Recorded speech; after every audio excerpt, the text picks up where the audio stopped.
I probably get the most value out of this tool right here than any other tool I have in my studio. A lot of people ask me about what tools I'm using. This workhorse right here. I use this tool the most and my Makita grinder the most. This is a die grinder by Makita, the model number. So it's a GD0800C, and I imagine that it has been upgraded. I bought this probably 7 years ago.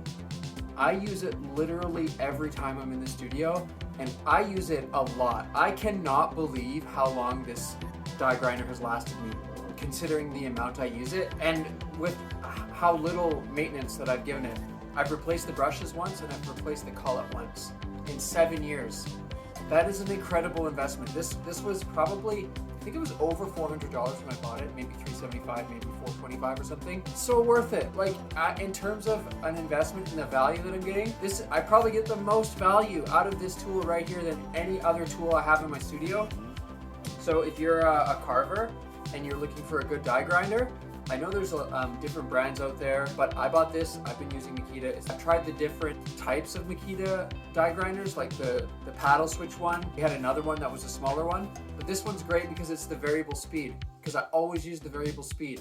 It's very rare I'm carving at full speed. Maybe with these smaller bits I will, but with the bigger ones, and I'll show you the burrs that I use in them, I usually carve at a lower speed. I'm definitely due for an upgrade. It does sometimes like switch off as I'm working, so it kind of trips itself a little bit every once in a while, but man, just incredible. I like just the on switch here, because with the paddle switch, every time you take your hand off the grinder, it turns off.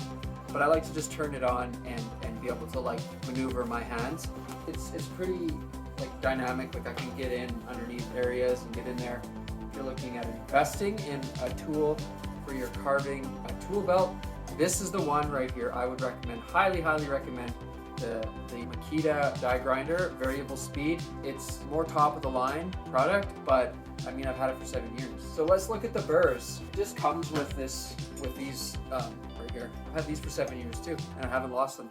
Probably because they're the only ones I've got. I'm from Canada. Right now my studio's just outside of Prince George in central BC, so it just comes off like that. Sometimes you gotta get them in there, but anyways, works really good. I used to have an ice rink out here. I'd have a big bucket full of pucks, shoot them all off into the snow pretty quickly, and then my last couple pucks, especially my last puck, I would hold on to it forever. So if you know you've only got one left, you don't lose them. So I've had these for 7 years too. So these are the 1/4 inch shafts, these ones, okay? And I've ordered these burrs here, beautiful looking burrs. I think these are the brazed ones, but these are not 1/4 inch. I thought they were, and sometimes I think they're 6 millimeter, okay? And these are 6.35 millimeter, and these fit. These are too small. So I need to get a collet for 6 millimeter.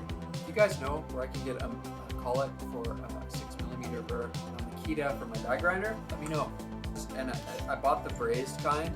Little texture on the end is actually like on top of the metal, where these ones, the diamond texture is actually more embedded. It's just a different process, I guess, but they're a lot stronger and durable. I would recommend finding those ones, because I've used those on marble and they don't really wear out, where the brazed ones literally will wear out when you're using them on marble, like within an afternoon. So, however, since I've switched to Soapstone, the brazed ones would probably work fine and never wear out, because Soapstone is a lot softer.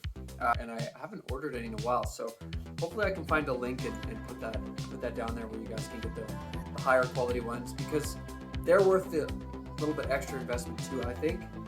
But honestly, I will make an entire carving. These are what I'm using right here. Okay, that one, and that one. This is my favorite one. I use this one so much. And then when I get, basically I can do most of the piece with that. And then when I'm getting to the smaller details, I'll switch to my Dremel. You don't need actually that many tools to create these works of art, and I've really reduced my tool set down. Of course, it's nice to have the other ones.